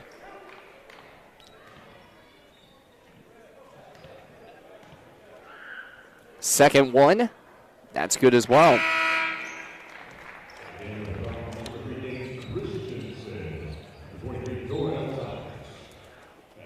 Hollenbeck, he was not much of a factor in that first half that we talked about, and then here in this second half, he has just been everywhere. Caleb has a knack to finding a way to score. He's a true scorer. Coach's kid. His dad's a really good coach over in South Dakota at St. Thomas More. So he knows ball. He knows where to find his spots, and he's a smart player. Smart players normally do very well over the course of games. Harris to his right side, out over to Peru. Peru guarded by Hollenbeck, drives, almost gets Hollenbeck to the ground, but he will not make the shot. Christensen's going to throw a high pass out over to Hollenbeck, wide open for 3, lets it fly, and misses off the front of the iron. 83-69, 8:14 left to go here in the second. Driving quickly, ball's going to be knocked away as Nesbitt gets another steal. That's how the tides have turned here for the Pronghorns. Out over to Moss. Moss going to pass out to Christensen. 3 ball. That one missed. Nesbitt off the rebound. Dribbles around, and he's going to get putback points up. He's got 8. Good patience on that offensive rebound by Nesbitt. 85-69, 7:47 left to go here in this second. Isaiah St. Peru at the top. Pushing around, heavily guarded, double-teamed quickly, and picked up here after the shot missed by Dane Christensen. Pass to Nesbitt. Nesbitt, how long pass out over to Hollenbeck. Hollenbeck cuts, but ball's going to be knocked away from Maker, so he'll reset things up. 85-69, 7:23 left to go here in the second. Nesbitt's going to shoot the 3. It's high, it's long, and it's good. Javon Nesbitt scoreless in the first half, and he has been a huge factor here in the second. St. Peru for 3 and miss. Christensen off the rebound. 11 points in total here for Javon Nesbitt, all here in the second half. Nesbitt's going to shoot another 3. It's off the backboard, misses. Thomas off the rebound, goes up, and it's good off the second chance points. 90-69 now. Big advantage here for the Pronghorns, as Javon Nesbitt has been one of the big key factors in that change of momentum. Yeah, this lead has ballooned really quickly. Harris to his right, 3 ball. That one missed by Wittold. Javon Nesbitt, one-on-one break, goes and misses, but fouled, goes to the line. Foul's going to be on St. Peru. St. Peru is a freshman this year. He is from Florida. Went to Miami Norland High School.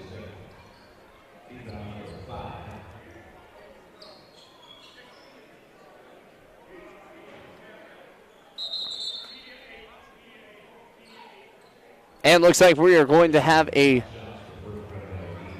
media timeout. 6:29 left to go here in the second, 90-69. You know, we talked about the lead has bloomed. It has bloomed pretty rapidly here for the Pronghorns. Yeah, just getting out in transition. Kind of felt like that last minute and a half, 2 minutes there with that Western Nebraska really just threw the towel in and just said, you know what, I'm done. Didn't get back on defense, was giving up easy layups, easy transition plays by Gillette College, and that's what it felt like there, and that's what happens. It was a 12-point game, and now all of a sudden it's a 21-point game. Mm-hmm. If they're not too careful, this lead will go to 30, and that you might as well just start up the bus and try and hit the road before it gets too bad. Javon Nesbitt been the guy here in the second half. 11 points, 8 points, pretty much unanswered for him. Then he busts down a three-pointer, and he has just lit the way. And, we talk about it every single game, that Javon Nesbitt, he comes out, he struggles around that first half marker, but in the second half, he just becomes the dude. Yeah, it's just the depth and the talent of this team. Anyone can go at any given time, honestly. Andrew Fuqua, the leading scorer on this team, has maybe 9 points in this game, and we're winning by 21. So that just goes to show that this team is very good and it's very deep and it has talent one through the bottom of the roster. Yep. And back into the game here, you brought in Andrew Fuqua as he is getting ready to come in. He's got 4 fouls. He has to be careful, though. 90-69, Javon Nesbitt to the line. Shoots 2. First shot is good. Make that 12 points for him now. Andrew Fuqua looks like he is going to be coming in for Javon Nesbitt. Randolph will check back in. 90-69. And the shot is good. Javon Nesbitt's going to come on out. And Drew Fuqua comes in.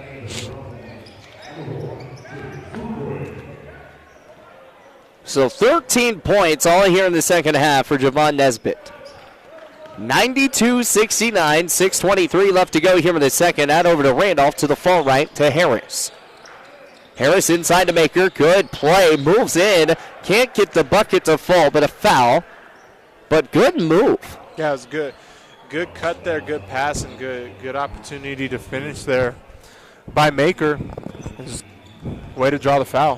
Malik Moss going to come up with a foul. He's got 3 now, so he's got to be a little bit careful. There's 6:16 left to go here in the second. Here at the ending of this game, that's pretty big, and a lot can happen. So you don't want to foul out right now, as Malik Moss will come out. And the shot is good. 92-70. Darrell Thomas over to Neary. Neary back to Thomas. Thomas over to Syed. Syed out to Fuqua. Fuqua to Jefferson. Three-pointer from Christensen. And wide open at the corner. You cannot leave the Pronghorns wide open from three-point land. From Jefferson Neary, Dane Christensen to Caleb Hollenbeck. No, everyone's a shooter on this team, and that's just what they do very well. Three-pointer at the corner from Harris, no good, trying to get the 3 of their own. Drew Fuqua is going to get the ball after the quick dive attempt from Syed, and Jefferson Neary comes up with a big lay-in. It's 97-70. Trying to get back to that 100-point mark. Again, 104 points a game, as there's another Drew Fuqua rebound. Christensen's got it, bringing this one up past the Pronghorn Antler logo. Out to the far to Neary inside pass over to Thomas, and what a play to get things going here. Jefferson Neary, we talk about being the assist guy, and he just continues to move on that, as it is 99-70, 5:10 remaining here in the second. Yeah, what did I just say? If they're not too careful, this league's going to be 30, and that's going to be ball game. I mean, Gillette College just put a stamp on this one. Put the stamp indeed, and continues their win streak. And it's a big win streak for them. So both teams, the ladies and the guys, are both just getting things done here in Pronghorn basketball. A nice 13-5 season here for the Lady Pronghorns, which I believe still one of the best starts the Lady Pronghorns have had in recent years under head coach Liz Lewis. And then Coach Sean Neary made go 27-3 last year. There's only one loss on the season this year. 99-70 the score here. And conference play starts next week. Neary, high pass to Fuquay. And that's Jefferson Neary almost made a high three-pointer, not meaning to. Out over to Randolph and not able to come down with that. And Christensen off the rebound. Yeah, Neary wanted the alley-oop, but he almost made the high three-pointer instead. Neary over to Christensen. Christensen inside to Fuquay. Fuquay pumps around, goes up, and shoots, and fouled. 99-70, 4:32 left to go here in the second. And how electric would this stadium or this arena gotten if Neary ended up making the shot instead of getting the alley-oop? That would have got some people to probably stand up a little bit. Would have been definitely crazy. And again, a big shout out here to our sponsor of our game today, Ida Snead, our State Farm agency here, that if you need any insurance agency here in Gillette, Wyoming, make sure you check out Ida Snead for State Farm. 99-70 the score, 4:32 left to go in the second. Drew Fuquay makes the second, and it's 100-70. Another triple-digit game here for the Pronghorns. 4:27 left to go here in the second, and the game is still not even over. A lot of scoring still left to have. Out to Randolph, over to the side. Driving, quick pass out over to Peru. Peru inside, out over to Doran. Ball's going to be stolen away by Fuquay. Fuquay out over to Neary. To the right. Inside pass, far pass out over to Thomas, and rolls around the rim, no good from three-point land. Neary kind of faked me out. I thought he was going with the inside, but gets that far outside pass to go. That's been the key point for him, is he's really good at passing the basketball. Thomas goes with a one-handed lay-in, and it is good, 102-70. 3:43 left to go here in the second. I can smell that Pizza Hut pizza that's down there that guy brought in. That smells really good. Three-pointer at the corner, no good. The shot was made, but he did touch the sideline. So Caleb Swisher not able to come up with points of his own. Darrell Thomas is going to come on out. Javon Nesbitt's going to check back in. Andrew Fuquay's day is probably going to be done as well. Jefferson Neary's back out as well. And Syed is in. Malik Moss is in. Vinny Spalding is in. And Ali Sacco. And a media timeout's going to be called for the final media timeout. 3:33 left to go. 102-70. And you were right. That pizza smells really, really good right now. Yeah, this game's... I don't know why. It just lingered its way up here, and I smelt it, and that's all I can think about now. Yeah, he got really strong over here. You going to bring us a slice? Would be nice. But 3:33 left to go here in the final minutes of this one. 102-70. And we talked about one thing being scoring. They were having trouble getting that ball to score. Then all of a sudden, big scoring spree, and it all started with Javon Nesbitt. Yeah, Javon Nesbitt has done a very good job at doing just hustling and doing what he does well in the second half. He has 13 points here in the second half, and it's a lot of second chance points, getting rebounds around the rim and things of that nature. So he's doing very well. Doing really well indeed. 102-70, 3:33 left to go here in these final minutes. We want to give a shout out to all the Pronghorn fans that are either here or listening or watching here on our Pronghorn Athletic YouTube page. As this has been a great crowd tonight, especially with all the snowstorms that have been coming in. It's been pretty big. Yeah, there's a lot more people here tonight than I expected for sure. I think when I first got here, I was just like, man, I don't know if there's going to be a lot of people here just because of the winter storm, the wind, everything is just playing a huge factor, but a great turnout here for the Pronghorns in their home game back after the break. Over to Sacco. Sacco makes the shot off the block foul, and he goes to the line, but I need to give a shout-out to Javon Nesbitt. He loses his balance, picks the ball back up, and he's able to find Sacco wide open, and then A big foul there by St. Prue as he tried to stop Sacco, and there's no stopping a 7-footer. No, not when you're that have that type of size differential. So Ali Sacco makes the and one attempt, and it's 105-70. They have hit their average mark of 104 already, and up 1 point as well. 3:07 remaining here in the second. Driving is Randolph, and that is good for him. 3 minutes remaining here in the second alone. 105-72. Malik Moss going to bring this one past the tie line. And Coach Sean Neary says, hey, we're going to start slowing this thing down. Up to the top. Randolph not allowing Moss to actually slow this thing down. Screen by Sacco, pushing around and loses the ball. Here is Randolph. Randolph pass out over to Swisher. Swisher loses it. Picked back up here by Jones. Jones misses the one-handed shot, and it's 105-72. Pass back out over to Syed, past the tie line, and the Antler logo from the Pronghorns. Shots goes up from Sacco, and no one near him, but he just couldn't get the bucket to fall, just a little off the mark from the backboard. Randolph to Jones. Jones for three, and it goes. A big 3-point there, 105-75. 2:09 left to go here into the final minutes. Malik Moss past the tie line again, heavily guarded here by Jones. They're trying to get the basketball back and score as many as they can. Vinny Spalding out over to Nesbitt. Nesbitt inside. Over to Sacco! And one-handed Jamalama down here for Ali Sacco, 107-75. A good cut there by Sacco. Get that nice finish. Good pass there by Javon Nesbitt. So 107-75, and here's some more passing. Jones is going to shoot the three. He lets it go, and it's good again. That's two straight three-pointers for him. 107-78, 1:27 left to go here in the second. Malik Moss trying to push around. He does. Spin moves inside to Nesbitt. Has a man jump over the body of Nesbitt. Wow. No way that just happened.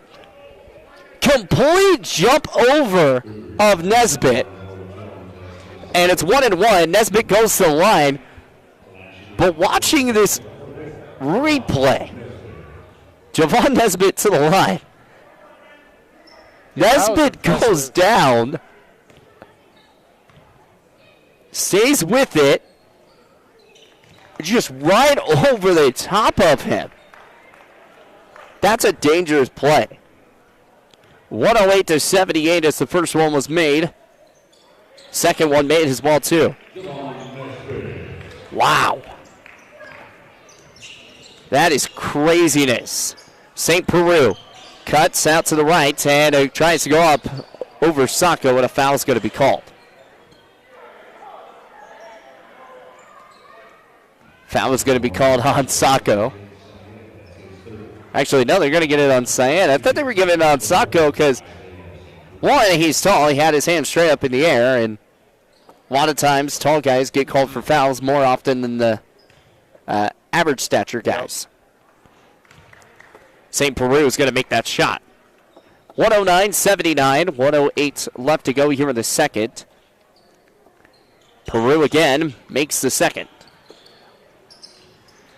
So 1 minute and 5 seconds remaining here in this game. Malik Moss, guarded by St. Peru. Step backs out over to Spalding. Spalding to Nesbitt, shoots the three and cannot come down with it. Ali Sacco off the rebound and puts the second chance points good. 111-80. High pass over to Jones. Jones has already busted 2 3-pointers. Make it 3? No. Ali Sacco off the rebound, and Syed's got it, bringing this one up past the tie line. Shot clock still on it, 25 seconds. Malik Moss driving and travel. What? I don't know on that. I think he was going to try to drive in, but then he picked up his dribble just by a sec because he wanted to pass the ball back out for Nesbitt because he looked wide open. Randolph is going to drive quickly. Pump fake once, goes up and misses. Ali Sacco off the rebound. Randolph gets nailed to the ground, but he is picked back up. Nesbitt's going to throw over to Syed, and the alley-oop no good. Just off the mark, and a foul is going to be called quickly. I understand Coach is over here pointing at both, but little man just ran into Ali Sacco's elbow. Like, yeah, head coach for Western Nebraska, Roy Bell Baez, or Baez, excuse me. He's not happy because Randolph is sitting over here on the ground with 18.1 seconds left to go here in the final seconds. 111.80. But, yeah, I mean, you go back and we looked at that replay. Randolph just kind of ran into Sacco. Yeah, it's kind of his own doing there. It did hit him in the eye.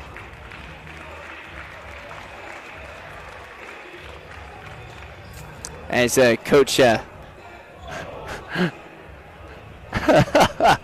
oh, my goodness. That's an intention. That's a me guy right there. That should be. I mean, our viewers saw it on our video as Coach was trying to start some claps with his guy on the ground, but like he stared at the crowd saying, hey, clap it up now. And you just don't do that. No, it's like I guess he's a me guy. Yeah. Concerned about himself. 111 to 80, 18.1 seconds left to go. Big game here for the Pronghorns. They were having some trouble in the shooting realm. Free throw missed for the first one, but, you know, all in all, here in the second half, they figured out how to put up another 100 points. Yeah, I mean, they figured it out. They started off really slow, started off really rusty, and figured out how to get the ball in the hoop quite a few times. Second shot is up and good from Syed.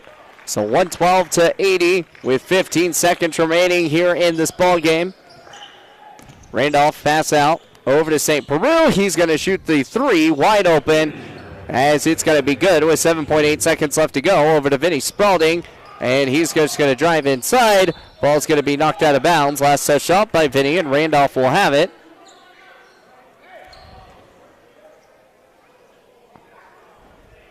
Vinny was just trying to run out the clock, and now Vinny and Randolph we're going at it for kind of a second. Randolph picks it up with 2 seconds left to go. Got to shoot the three, and off the front of the iron. No good. As they were trying to get the ball back fast instead of just running out the clock. But that is the ball game. 112 to 83, the final.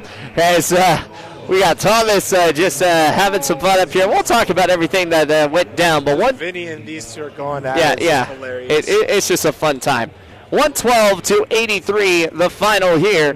We're going to do some of our post-game show coming up here in a minute, and we will try and talk with Coach Neary and one of our Pronghorn players. We may talk with either Caleb Hollenbeck, maybe Malik Musk, but I don't think we've talked with him in a while, so we will see who Thomas pulls up for us to talk to.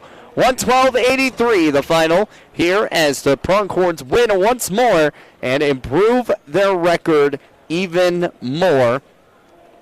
And their win streak moves to, I believe, 7 games. 7-0 at home, moving it to 8-0. And, you know, they are now 17-1 on the year. We'll take a timeout. We'll be back here with more of our St. Farm Ida Snead game of the week here on a beautiful snowy Saturday night. 112-83, the final. We'll take a timeout. We'll be right back here with more here on Pronghorn YouTube Athletics.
112-83 the final here as the Pronghorns win again.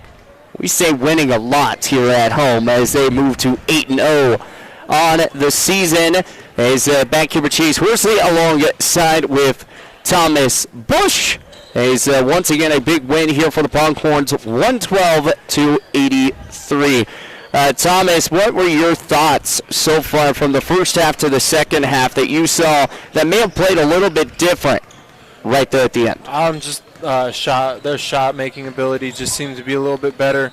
Their percentages stayed about the same, but we were able to rebound better in the second half offensively, and more guys were able to chip in. You had 6 guys in double figures, and that's huge. 23 from Caleb Hollenbeck. He had 7 assists, 6 rebounds, but it's just overall team effort in the second half, and their defense really sparked, kind of getting them out in transition, getting them to run and getting quick, easy layups.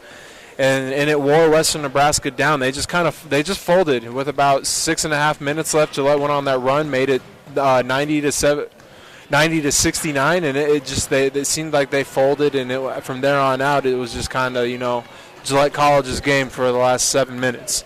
Yeah, it was. And 112-83, they went on that nice big spurt right there at the end, and it all started. We talk about saying it all started because of Javon Nesbitt, and it really did. Mm-hmm. He scored 8 points unanswered real fast as he got back into the game in the second half, and he went unanswered in the first. Yeah, he scored 15 points in the second half, 5 of 10 from the field, 5 of 7 from the field in the second half, so he had a really good second half. He's just rebounding well, being aggressive, and just getting back to being the aggressor that he is when he is around the rim. I think he does such a good job at being able to attack the rim, but when the ball goes up, he knows where the ball is going to land, and he times his jump right to come down with the rebound.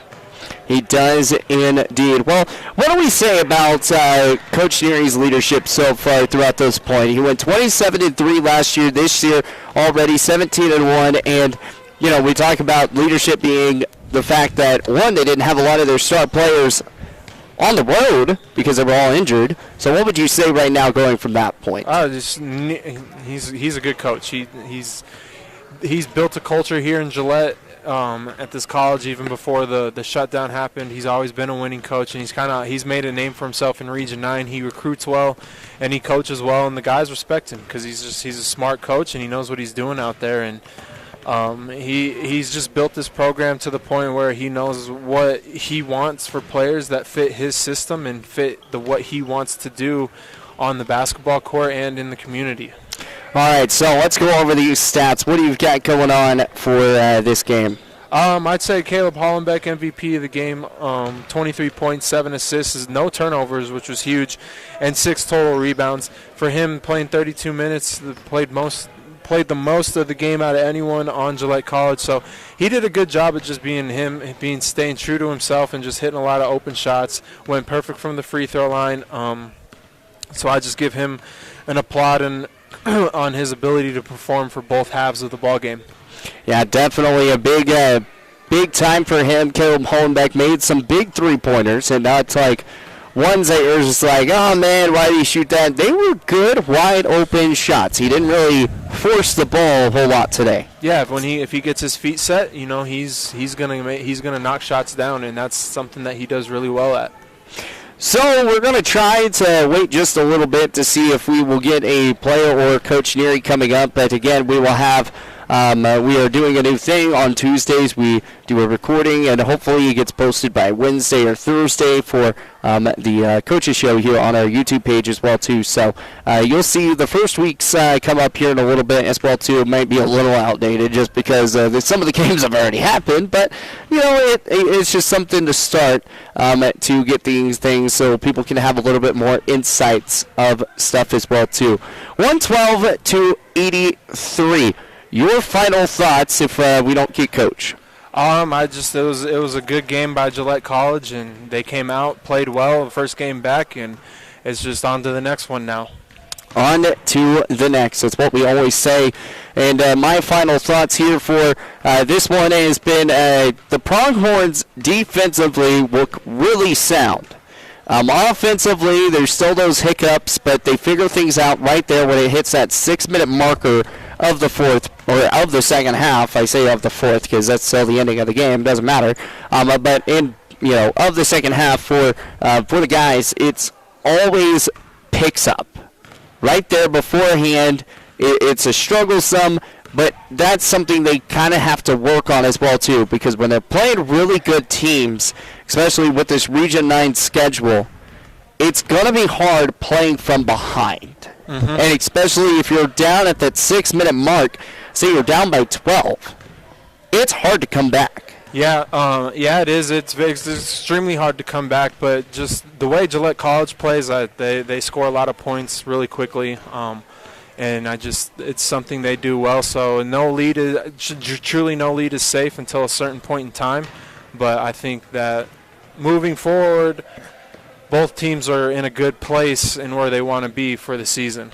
Absolutely. Well, we're going to go ahead and close out this broadcast. 112-83, the final here, as the Pronghorns move and win once more. Goes to 8-0 on the season, and also puts that to where the Pronghorns will have another game on Tuesday. They're going to be facing off against Eastern Wyoming. We'll have both calls on here.